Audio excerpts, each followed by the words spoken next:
طه حسين هو أحد أبرز الأدباء والمفكرين في العالم العربي. ولد في محافظة المنوفية في مصر عام 1889 وتوفي عام 1973. يعتبر حسين أحد رواد النهضة الأدبية والفكرية في العالم العربي، وقد أسهم بشكل كبير في تطوير الأدب العربي المعاصر.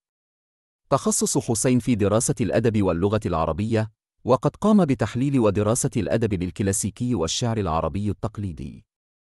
كما كتب العديد من الروايات والمسرحيات والمقالات التي تناولت قضايا المجتمع والثقافة والتاريخ. كما كان له دور بارز في مجال الترجمة.